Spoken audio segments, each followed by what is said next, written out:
सितारा, star और actor ये भले ही अलग अलग शब्द हैं, लेकिन सिनेमा या फिल्म में इनका एक ही अर्थ होता है। सितारा मतलब तारा और फिल्म उद्योग में यह शब्द एक्टर या एक्ट्रेस के लिए यूज होता है।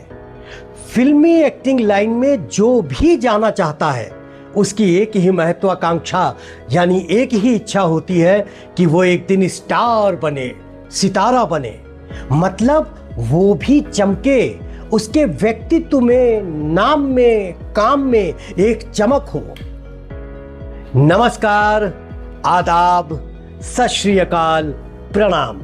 शैलेश प्रॉम्प्टर एक नए एपिसोड या वीडियोस के साथ आप सबसे मुखातिब है। कहते हैं ना, सितारों से आगे जहां और भी है, सितारों से आगे जहां और भी है, अभी इश्क के इम्तिहान और भी है। यहां इश्क का मतलब पैशन यानी कि आपके जुनून से होना चाहिए। जब इस शेर का मतलब ये हो गया कि स्टार बनने की चाहत एक खूबसूरत शुरुआत है, लेकिन रास्ते में और भी कई चुनौतियां और सफलताएं आपका इंतजार कर रही हैं। आप अपना सपना, अपना लक्ष्य वो पूरा करना चाहते हैं। युवा दोस्तों, आप ये मानते हैं कि शैलेश प्रॉम्प्टर आपको आपके लक्ष्य तक पहुंचने के लिए यानी एक्टिंग करियर आप अपना शुरू अगर करना चाहते हैं या शुरू कर चुके हैं, तो कुछ ऐसी टिप्स मैं ज़रूर आपको देना चाह रहा हूं जो आपके सपने को पूरा कर सकता है। इसलिए आजकल मैं आपको अपने किसी न किसी लोकप्रिय स्टार के संघर्ष के पलों को संक्षिप्त रूप में प्रेरणा के रूप में आपको जानकारी दे रहा हूं, और साथ ही साथ एक्टिंग के साथ कैमरे का क्या कनेक्शन है ये भी मैं आपको बता रहा हूं। जो प्रेरणा के रूप में मैं अपने उन स्टार्स के बारे में आपको बता रहा हूं, वो वास्तव में आपके आइकॉन हैं। जी, उन्हें आप पसंद करते हैं, उनसे आपको सीखना चाहते हैं, उनसे आपको जानना चाहते हैं। तो आज जिन स्टार से आपको मैं रूबरू करवा रहा हूं, उन्होंने भी बड़ी कड़ी मेहनत, दृढ़ संकल्प और प्रतिभा के दम पर बॉलीवुड में अपने जगह बनाई है। वो हैं रणवीर सिंह। उन्होंने क्लास 10 में ही ये सोच लिया था कि एक दिन उन्हें हिंदी फिल्मों का हीरो बनना है। उन्होंने भी अपने कैरियर की शुरुआत कई सालों तक संघर्ष करने के बाद किया। रणवीर सिंह मुंबई में ही जन्मे और संघर्ष भी उन्होंने मुंबई में ही किया। हाँ, मुंबई में ही उन्होंने पढ़ाई की और उसके बाद वो हाई एजुकेशन के लिए अमेरिका चले गए और वहां से उन्होंने पढ़ाई अपनी पूरी कर ली। फिर वो मुंबई लौटे और एक्टिंग को ही अपना कैरियर बनाने का उन्होंने फैसला करके उसकी तैयारी में वो जुट गए। अपने शुरुआती दौर में बॉलीवुड में ब्रेक के लिए उन्होंने बहुत मेहनत की, बड़ी कड़ी मेहनत की। एक्टिंग करना, हीरो बनना उनका सपना था, लेकिन उनकी शुरुआत हुई विज्ञापन कॉपीराइटर के रूप में और फिर वो फिल्मों में असिस्टेंट डायरेक्टर के रूप में भी काम किए। दोस्तों, मैं हमेशा आपको ये बताता हूं कि किसी भी अच्छे कार्य को करने के लिए, जिसके लिए आप सपना देखते हैं और बड़ा बड़ा सपना देखते हैं, उसके लिए मेहनत तो करनी पड़ेगी और वो रास्ता जरूर मुसीबतों से भरा होगा, लेकिन आपका धैर्य, आपका साहस आपको आगे ले जाएगा। ऐसा ही रणवीर सिंह साहब का भी मानना है। उनका स्ट्रगल पीरियड बहुत मुश्किलों भरा था। 3.5 साल तक रणवीर सिंह अंधेरे में तीर मारते रहे, अलग अलग तरीके से ब्रेक को वो ट्राई करते रहे, लेकिन उनका पैशन या उनका जुनून तो एक्टर या हीरो बनने का था। लेकिन उसके बाद भी उन्हें कई एक ऑडिशन से निराशा यानी रिजेक्शन ही मिला। अब हीरो मटेरियल नहीं है आप, ये उनको कहा गया। इन चुनौतियों के बावजूद रणवीर सिंह ने हार नहीं मानी और अपने सपने को पूरा करने के लिए वो दृढ़ प्रतिज्ञ रहे। लेकिन उनकी मेहनत, लगन सपना और हौसले ने आखिरकार उन्हें एक्टर बनने की ओर पहली सफलता दिला दी। रणवीर सिंह ने यशराज फिल्म्स की फिल्म बैंड बाजा बारात में बॉलीवुड में डेब्यू कर ही लिया। इस पहली फिल्म से ही उन्हें फिल्म फेयर का अवार्ड भी मिल गया और उसके बाद उन्होंने कई एक सफल फिल्में दी अपने प्रशंसकों को। यहां यह कहना गलत ना होगा कि रणवीर सिंह साहब ने अभिनय कौशल में एक नई चमक दी, अभिनय को एक नई चमक दी, एक नई पहचान दी, नई ऊर्जा दी, अभिनय में एक नयापन दिया और आलोचकों को भी उन्होंने प्रभावित किया। रणवीर सिंह साहब ने कई एक पुरस्कार जीते। रणवीर सिंह ने न केवल एक सफल अभिनेता के रूप में अपनी पहचान बनाई, बल्कि एक फैशन आइकॉन और एक प्रेरणादायक व्यक्तित्व के रूप में भी उनको लोग पहचानते हैं, जानते हैं और मानते हैं। एक बेहतरीन एक्टर होने के साथ ही साथ अपने लुक्स और बॉडी पर वो खास ख्याल रखते हैं। युवा साथियों, आपको भी इतनी ही मेहनत करने और फिर सफल होने का तरीका खोजना चाहिए। रणवीर सिंह जी की यह संघर्ष की कहानी आपको जरूर प्रेरणा देगी। साथियों, मैं बार बार आप लोगों से कहता हूं कि देखिए, शॉर्टकट रास्ता जो होता है वो आर्टिफिशियल होता है और सही रास्ते और सही तरीके से किया गया, सीखा गया अपना काम वो निश्चित तौर पर सफलता देता है और देगा, जरूर देगा। आपको हार नहीं माननी है। अब रणवीर सिंह जी को ही आप ले लीजिए, संघर्ष तो उनको करना ही पड़ा, लेकिन साथ ही साथ असिस्टेंट डायरेक्टर के रूप में वो काम करके कई एक और तकनीकी जानकारियां भी उन्होंने हासिल कर ली। वो जानकारियां निश्चित तौर पर उन्हें आगे चलकर एक्टिंग करते हुए फायदा ही पहुंचाई होंगी।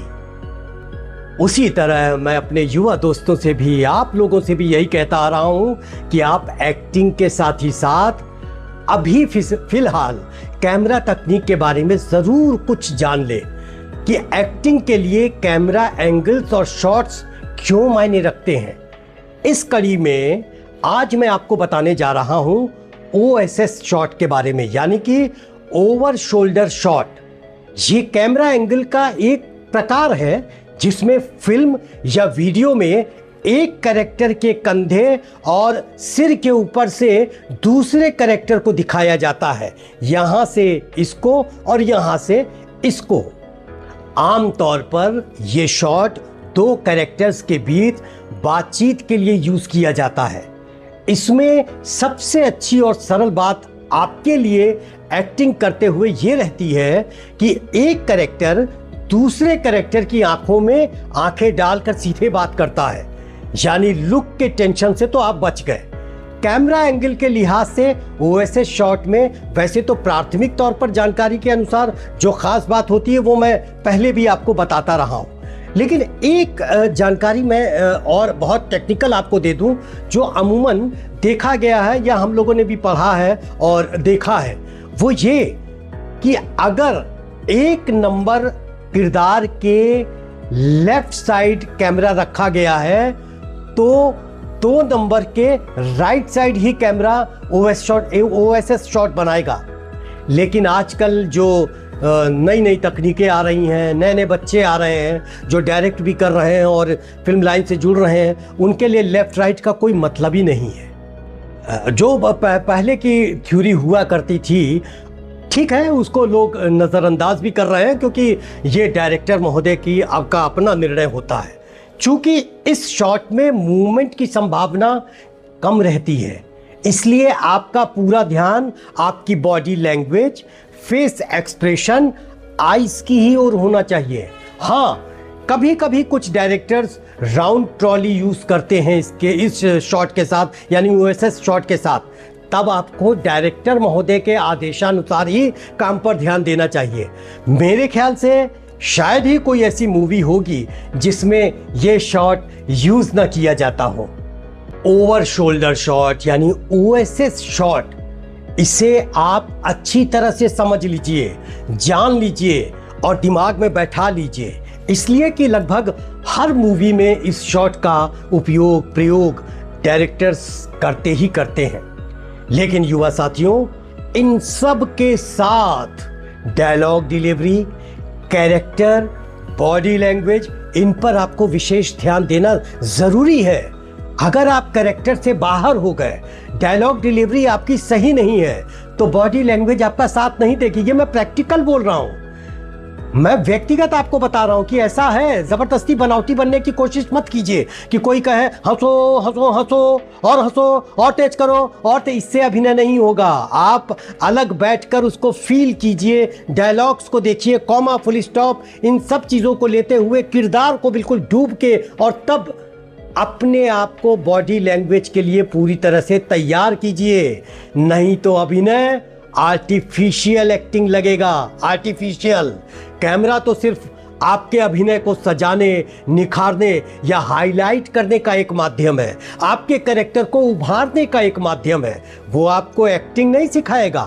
एक्टिंग तो व्यक्तिगत आपको करना पड़ेगा और फील करना पड़ेगा, और व्यक्तिगत उसके लिए आपको तैयार ही रहना पड़ेगा। हमारे युवा दोस्तों, मैंने बार बार आपको बताया है कि अगर आपके डायलॉग्स में, संवाद अदायगी में कॉमा, फुल स्टॉप यानी पंक्चुएशन, प्रोनाउंसिएशन, ये सब सही रहता है, सही जगह आप पॉज देते हैं, सही जगह सही शब्द पर आप जोर देते हैं, और अपने कैरेक्टर में चूंकि आप समझ चुके हैं अपने कैरेक्टर को, उसके अनुसार आप अगर अपने संवाद को बोलते हैं, मेरा दावा है, शैलेश प्रॉम्प्टर का दावा है कि इतना फील करके अगर आप बोलते हैं तो आपकी बॉडी अपने आप बोलेगी, आपके हाथ पांव जो हैं वो अपने आप चलेंगे, आपके चेहरे पे आपका एक्सप्रेशन अपने आप आएगा। उसके लिए मैं बार बार कहूंगा कि डायलॉग डिलीवरी में आपका पंक्चुएशन, पॉजेस जिसको कहते हैं, अगर बहुत सरल भाषा में आप समझना चाहें, वो बहुत जरूरी है। अगर मेरे हाथ पैर इस समय ये हिल रहे हैं तो इसका मतलब ये नहीं है कि मैं रिहर्सल करके ऐसा कर रहा हूं। नहीं, आपसे मैं सीधे बात कर रहा हूं। और देखिए, मेरी आवाज़ में अगर मेरी बातचीत में अगर नेचुरलिटी है तो अपने आप हमारे हाथ पांव हिल रहे हैं। यही आपको अपनी एक्टिंग में करना है, वास्तविकता दिखाने के लिए, नाटकीयता दिखाने के लिए नहीं। मैं बहुत से लोगों को देख रहा हूं कि वो किस तरह से बॉडी लैंग्वेज के लिए बच्चों को सिखा रहे हैं, पढ़ा रहे हैं, वो गलत कर रहे हैं। बेटा, आपको खुद इसके लिए तैयार होना पड़ेगा व्यक्तिगत रूप से। तो दोस्तों, आज बस मैं इतनी ही बात आपसे कर पाऊंगा अपने शैलेश प्रॉम्प्टर के इस एपिसोड में, इस वीडियो में। अगले एपिसोड में मैं फिर एक नई जानकारी और नए किसी अपने स्टार के संघर्ष के जीवन की कहानी को लेकर आऊंगा। तब तक यानी अगले शुक्रवार शाम 5 बजे मैं फिर आपकी सेवा में लगातार हाजिर रहूंगा। तब तक के लिए हमें आज्ञा दीजिए। नमस्कार।